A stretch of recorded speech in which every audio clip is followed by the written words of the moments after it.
absolutely possible for every single one of you to be on that cruise and to be swimming around in your pool and have your umbrella and laughing with friends and sending postcards to all the people who said you couldn't do it. I would like the woman of action, my national area, please stand. I'm so excited to be here.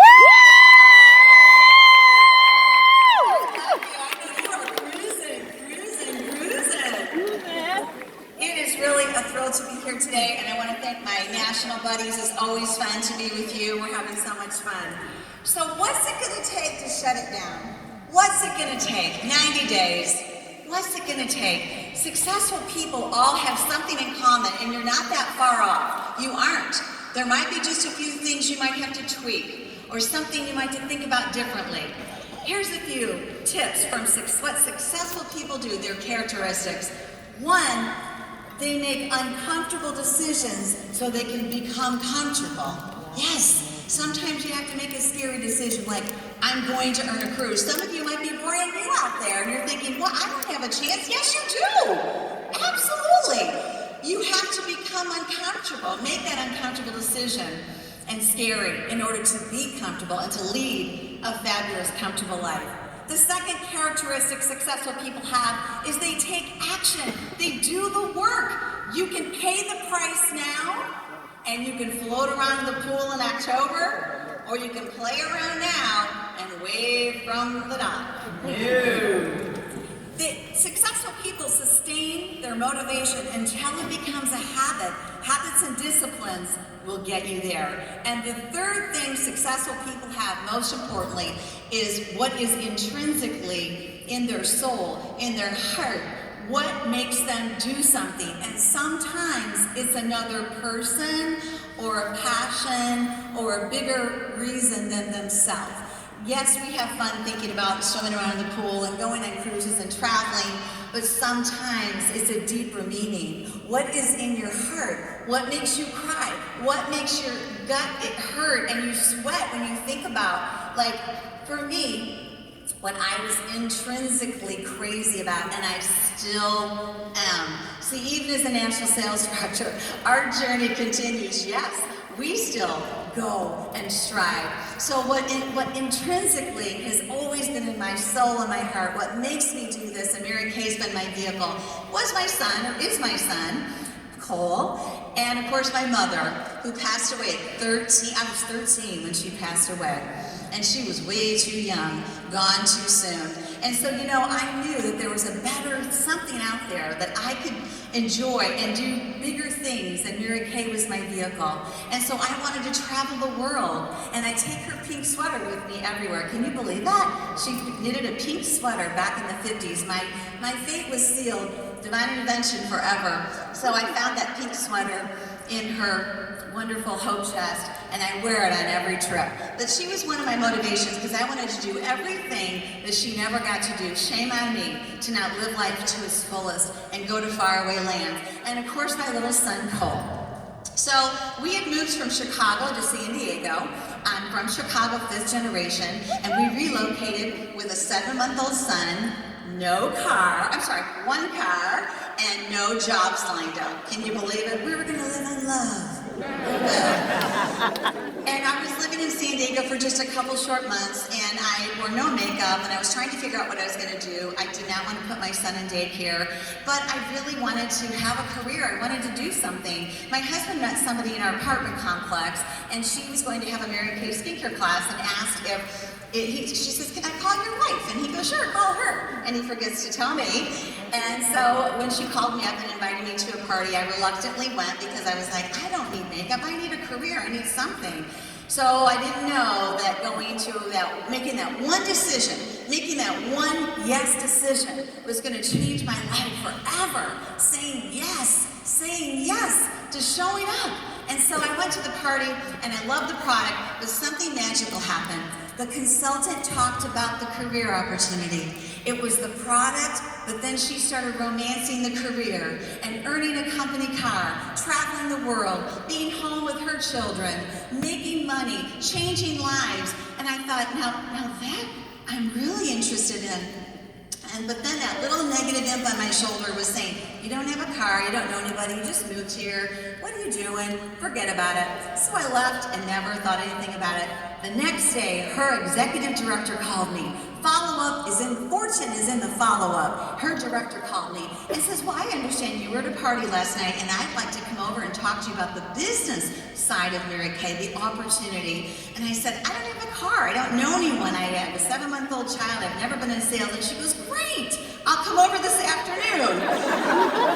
And she did. I opened the door, my life changed forever because she painted the picture so big for me about taking her daughter to horseback riding class, making 6 figures, traveling the world, going to faraway things, and she always talked about Hawaii, her first trip, and that the company took them to a private island, and then they had helicopters drop orcas from heaven. And I thought, oh, I love that. And I signed up right away. I was hoping the check would clear. Then I thought, okay. Now what am I going to do? I don't even have a car. What am I going to do? But see, again, when I looked at my mother's pink sweater and I looked at my son, you will figure it out. How many of you are mothers? You know what I'm talking about. You look at those eyes and you go, get over it. So guess where I went? The laundry room. Yes, I went down to my laundry room and I took Cole in his stroller and I said, now look cute, here comes somebody. And I would take the star brochure and I'd lay it over the dryer and I would go down. I was the best dressed laundromat woman in the state of California. Always looked professional. And I was looking for women to book in my apartment complex. That's how I got my first 5 hostesses, in the laundry room. From the laundry, yes! Yes! Because I had a bigger why, my son and my mom. And I was like, I am doing this, get over it. So I would go down every day until I found those women that I could book for my first 5 parties. Absolutely. And then when I needed more, I kept going. Until 6 months later, I earned my car. And then I could drive around and go find more people. There you go. And then 6 months after that, I became a director. Yes, yes, yes, yes. It was important for me to be a role model to my son, for him to see me be fearless and get up when I didn't make a goal, to get up one more time. The winner gets up one more time. Yes. The losers stay down, but the winners get up. Hit me again. Is that what you got? And then go on and do it again. Yes. Keep going in spite of your obstacles. The obstacles are got me in the national suit. It was all the no's and the cancellations and the flakes. It's okay. We got them too. We got them. Was I uncomfortable? Yes. Was I scared? You bet. Did I find a way to make it happen? Yes, absolutely. So, because of that, as I said, I went on earning that dream pink Cadillac. There is only one way to drive an Mary Kay pink Cadillac. Yes. And of course my mother, that was really key. And so then I started traveling the world. Can you visualize scaling the Great Wall of China, one of the 7 wonders of the world, coming down to tiki torches and a live band and music, and we ate like kings and queens, or dancing in a 20,000 square foot palace in Austria in our ball gowns. And I remember dancing and thinking, I'm so glad I signed up.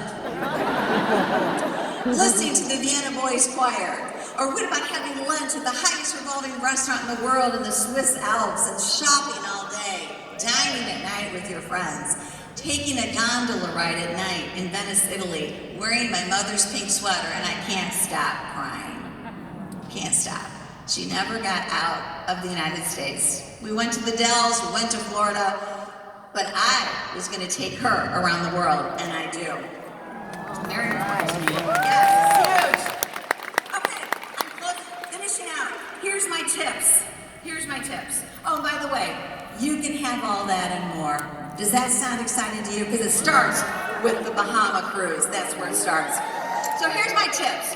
Number 1, I said it before, you got to think big. If you think big, you're going to get bigger results. If you think small and minimal, you're going to get small results. You think ginormous. You think multiply. Throngs of people. I want you to see 30, you're going to have 30 or 40 people on your team when you're on the cruise. You want to knock them dead. You want to be the dark horse coming from behind where nobody saw you coming, and there you were. Right? Think big. Second, understand that your thoughts are so powerful. They are so powerful. And you attract what you think about. If you keep thinking about cancellations, you're going to get more of them. But if you keep thinking about everybody wants to be on my team, this is so unbelievable. I've got all these people who want me.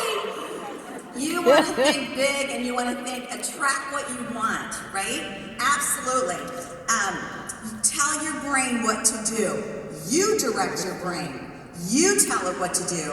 I can remember watching the seminar video of the kick. The NSD kick before seminar, we do that kick. And when I was in national qualification, I played that video every single day, and I sang and I kicked in my bedroom, putting my makeup on to get ready for the day. I played that video every single day, and the day that I debuted on that stage as a national, I could not stop crying. And I will tell you, if you're in Sapphire, well, I guess I outed myself. Check me out, because I cry every single seminar because it meant so much to me that I intrinsically put that song and that dance, and I saw myself doing that kick, and it came true. And so when it comes true, you just can't believe it. This stuff works, I'm telling you. Keep working even when you don't see the evidence. That's the tough part. Keep working even though you don't see the evidence. Absolutely. Have a clear focus. Surround yourself with positive people. This is the most important thing. There are 3 types of people that you need in your life. Write this down. 1, the pillars. Your rocks in tough times. They have your back regardless. The bestie who will drop everything and bring over Snicker bars and ice cream when you're having a meltdown. The second group of people you need are the bridges. These are the connectors that will introduce you to new people outside of your existing zone. Sometimes when you just hang out with the same people, it's bright, they're wonderful, but you need to get out and explore other and meet people and big influencers that will introduce you to other people. And the third group are the tenders. These are the positive influencers who will push you outside your comfort zone. A mentor, a friend with different skill sets from yours. They will call you out and say, get to work, and you will complement each other. Are you ready to do any of these things? Are you ready to find those people to hang out with? Are you ready to intrinsically find out what it is that's going to make you crazy if you're not in the cruise? Let me close on the millionaire story. Some of you have heard me tell this, but it's just so much fun. I have to tell it again. If you haven't heard it, I hope you like it. It's a true story.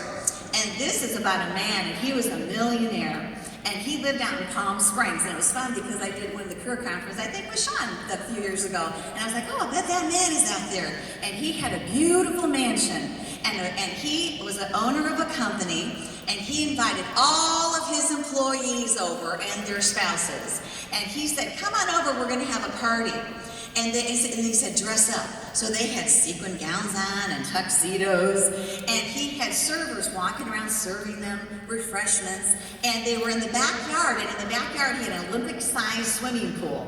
And he rang a big bell, and his helpers and staff pulled back a tarp on that swimming pool. And all of a sudden, people were like, whoa, what's in there? Inside the pool, he had filled it with shark and eel and man and woman eating scary fish. And he said, to the first man or woman who dives in this pool and swims across and makes it alive, I will give you your choice of a house in the mountains, CEO of my company, or $1 million. And before he was even done, some guy dove in the pool, was swimming across, people were fainting, glasses were breaking, everyone, so you can imagine. And the man was swimming across, dodged all the shark, gets out, dripping wet, and the owner of the company walks up to him and he goes, my gosh, what would have possessed you to risk your life? And the man says, I don't know. I'm just trying to find the guy who pushed me in the pool. So, being that I'm a millionaire, two-time millionaire Mary Kay, I'm a millionaire pushing you in the scary pool.